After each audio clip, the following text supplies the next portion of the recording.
Dostoyevsky, the idiot. Not him, just that's the book. Although there's a little abusive in the front there. Dostoyevsky, idiot. Yeah.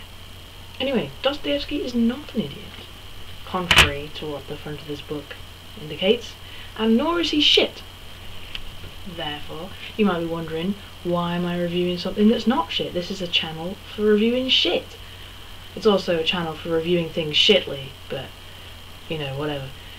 So, I'm going to shitly review some non-shit, although there are shit aspects to this non-shit which we will be discussing in great rambly detail, I'm sure. Let's do a little quick review of what the idiot is about. Basically, this guy, called Prince Lev Nikolaevich Mushkin, comes back from Switzerland where he's been staying in like an insane asylum because he's got epilepsy and what they term idiocy. He's a bit cured now, although he comments at the beginning that he's not fully recovered. And it's not narrated from his point of view, but it sort of is. It's like an omnipresent narrator who like can read minds, but then he can read minds of everyone, and he's not so omnipresent as to be annoying like in some other books I've read where people's thoughts keep cropping up and it's like everyone's having a conversation with themselves and it's just really annoying. No, it's not like that at all. So he's coming back to Russia and he doesn't have any family or anything like that, and his ward, no, he's not ward, you know, the one that his foster dad, right, who was paying for his treatment in Switzerland, died 2 years ago. Then the doctor carried on to pay for him for a little bit, and then they kicked him out, basically. So he's coming back to Russia. He's got no relatives apart from this one woman called Lizaveta Yepanchin. Yeah, it's names. But yeah, so he turns up at their house and thoroughly freaks everyone out, but they kind of like him, and then he falls in love with this beautiful, pale-skinned, dark-haired randomer called Nastasia Filipovna, and she was also adopted, and her like adopted dad kind of rapes her a little bit when she's young, and obviously she's referred to by everyone as a kept woman, and she's pretty damaged by that, obviously. But anyway, she's extremely beautiful, and lots of people are running after her. They call it a love triangle on the blurb, but it's more of like a love dodecahedron with hate in there, and rape, and confusion, and randomness, and it's all a bit weird.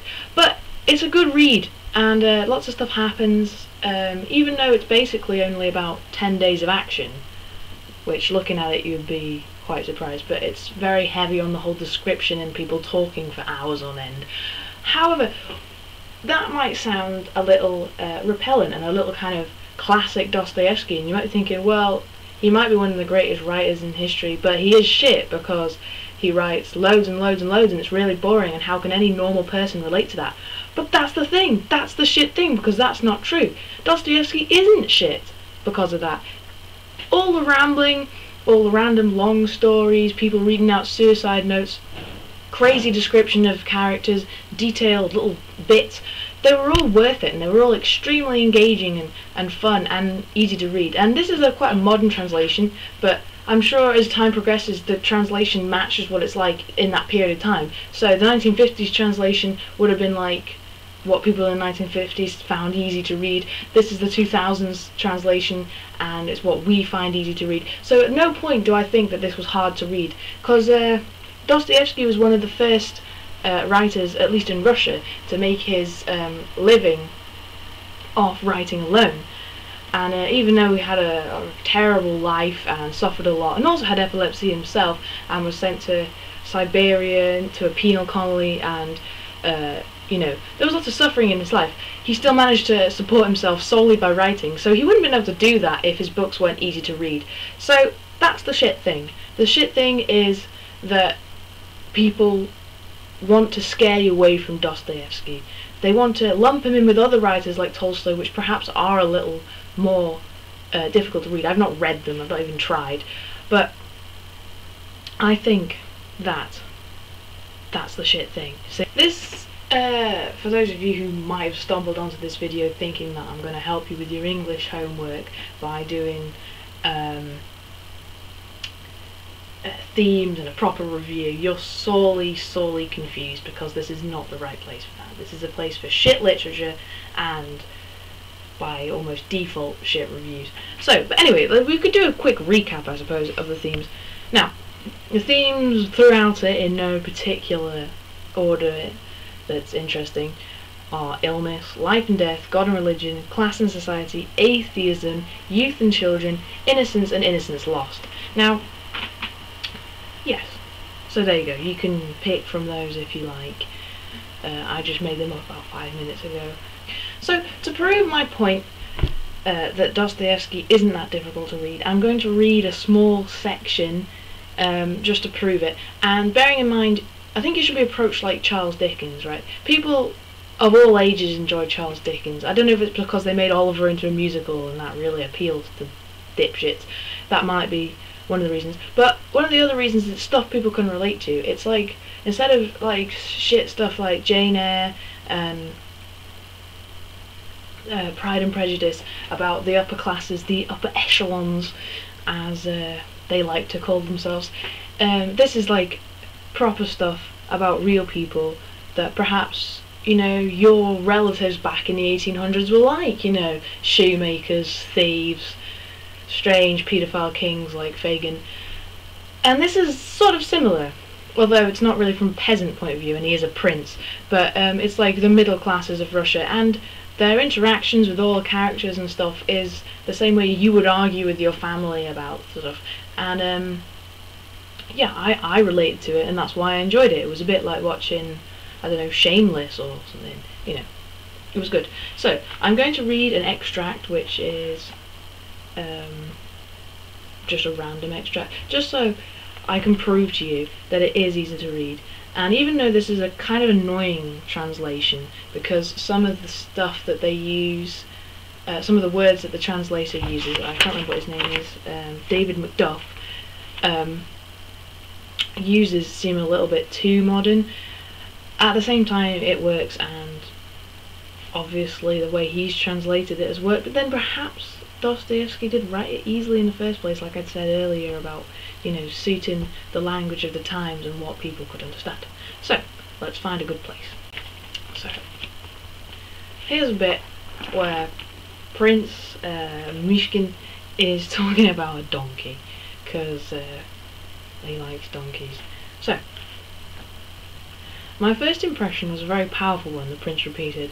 When I was taken out of Russia through various German towns, I merely looked in silence, and I remember I didn't even ask any questions. This was after a series of violent, agonizing attacks of my illness, and, as always, if the illness got worse and the fits were repeated several times in a row, I used to fall into a complete torpor, wholly lost consciousness, and although my mind continued to function, it was as if the logical flow of my thoughts was broken off. I couldn't connect to more than 2 or 3 ideas in consecutive order. So it seems to me. But when the fits died down, I again became healthy and strong, as I am now.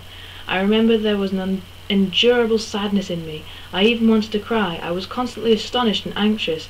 It had a dreadful effect on me that all this was foreign, that I understood.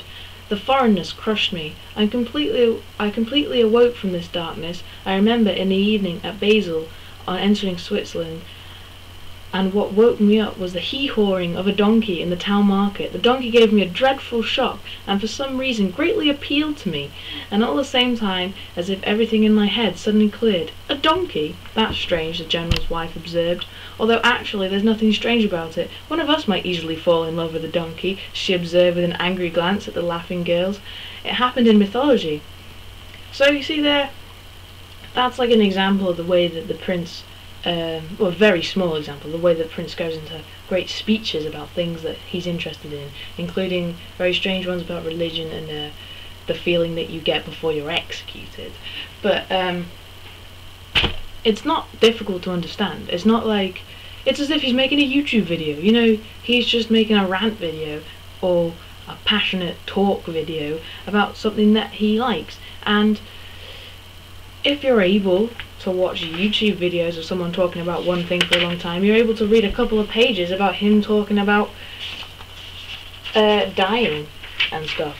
So, really, there's nothing shit about Dostoyevsky. I thoroughly enjoyed this book, and more than I've enjoyed any book for a very long time, since perhaps I read One Flew Over the Cuckoo's Nest. It's really, it's quite heavy, but at the same time, the characters are good enough to help you, give you momentum to go through it, to get to the bits that are sort of more action-packed. And the bits that hypothesize about stuff and ideas are actually, ideas that make you think. They're not just, people filling in the gaps like they do in a lot of other books. So, I think the reason books like this are so big, harking back to how to read big books, is because actually the stuff in here is interesting, and it wouldn't be the book it wasn't if it weren't for every single word in here. Now, Dostoyevsky actually didn't edit his stuff when he wrote it before it was published. He wrote it extremely quickly, and his second wife typed it up for him. She was a stenographer, I think that's what it's called, when you're the bit like an editor thing. And yeah, so it's almost like a complete speech, like a complete logical flow of thoughts. It's not like this event, this event, this event, even though it is centered around about 10 or 11 particular events that are described in detail. They all seem to convey like one message that he's telling you, like the story of perhaps the prince going in with all these high hopes and then having the corruptness of non-innocent society destroy him, and then that's the end. So it's like highbrow but in an easier, accessible way. And I think that the way that people try and put you off Dostoyevsky simply by perpetuating the myth that he's difficult to read and you just can't get into him is shit. Dostoyevsky is not shit, and I highly recommend you read